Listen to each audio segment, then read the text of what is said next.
اللہ نے ہر قوم میں ہدایت دینے والے کو مبعوث فرمایا. دنیا کی کوئی قوم ایسی نہیں ہے، زمین کی کوئی قوم ایسی نہیں ہے جس میں اللہ نے کسی نبی کو مبعوث نہ فرمایا ہو، کسی نبی کو نہ بھیجا ہو، ہدایت دینے والے کو نہ بھیجا ہو، انسان کو صحیح راستہ بتلانے والے نہ بھیجے گئے، ایسا نہیں ہوا ہے. بلا شک یہودیوں میں سب سے زیادہ تعداد میں نبی بھیجے گئے. اس کے باوجود ہندوستان ایک بہت وسیع ملک اور ایک بہت قدیم تہذیب والا ملک ہے. اللہ کی اس رحمت سے وہ کیسے محروم رہ سکتا تھا؟ اس لیے بعض مفکرین نے اس بات کی طرف اشارہ کیا ہے. ابھی یہاں پر حضرت مظہر جان یاور رحمۃ اللہ علیہ کے حوالے سے بات آئی ہے، اور بھی مختلف صوفیاء کرام نے اس تعلق سے یہ بات یہاں پر رکھی ہے، بتلائی ہے کہ ہندوستان میں بھی اللہ تعالیٰ نے نبی بھیجے ہیں. گیتا یہ ایشور کی وانی ہے، خدا کی آواز ہے، جیسا کہ اس کتاب کے تعلق سے یہ دعویٰ کیا جاتا ہے یا یہ بات بتلائی جاتی ہے.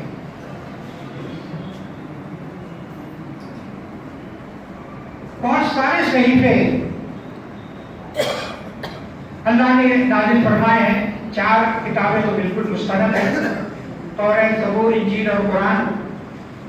صحیفوں کا کوئی شمار نہیں ہے، بہت بڑی تعداد میں اللہ نے صحیفے روانہ نازل فرمائے، اور ہر قوم میں بھی ہیں، ہمارے یہاں بھی یقیناً.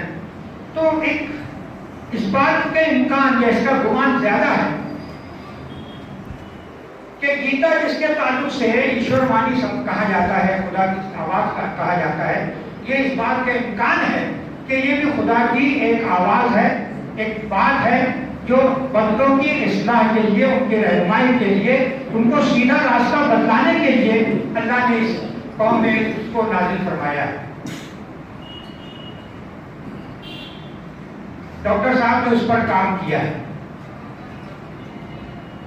اہم بات یہ کہ انہوں نے گیتا اور قرآن کی وہ اشلوک اور وہ آیتیں جو ایک دوسرے سے مماثلت رکھتی ہیں، سملیرٹی رکھتی ہیں، بہت زیادہ ایک دوسرے کے معنی کے اعتبار سے قریب ہیں، ایسی آیات اور اشلوک کو انہوں نے اکٹھا کر کے ہم لوگوں کے سامنے یہ کتاب انہوں نے پیش کی ہے.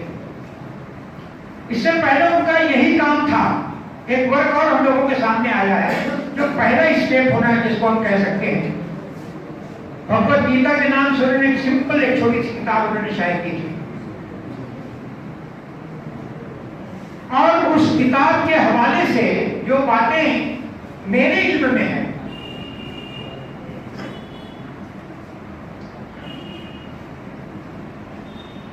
ہندوستان کے اہم منابر، جہاں تک ڈاکٹر صاحب کی بات پہنچی ہے، لوگوں نے ڈاکٹر صاحب کو خوش آمدید کہا ہے اور اپنے یہاں ان کا پروگرام رکھا ہے. ملک کے مختلف مقامات پر انہوں نے اپنی باتیں بھگوت گیتا کے حوالے سے وہاں پر انہوں نے اپنی باتیں رکھی ہیں. یہ سن کر شاید تعجب تو کم لیکن خوشی زیادہ ہوئی کہ ہمارے برادران وطن میں سے بہت سارے لوگوں نے ان کی بات سننے کے بعد انہوں نے یہ کہا ہے، ان کا یہ ایمان رہا ہے کہ ہمارے دھرم کو آج آپ نے ہم کو صحیح رنگ سے سمجھایا ہے. وہ دھرم جیسا لوگوں کی زبانی سنتے تھے، اپنے ڈھنگ سے اس کو آبزرو کرتے تھے، لیکن گیتا کے اشلوک کے حوالے سے اس کے بہت قریب رہ کر جس طرح سے انہوں نے لوگوں کے سامنے اپنی بات پہنچائی ہے، تو لوگوں کے اوپر اس کا بے پناہ اثر پڑا.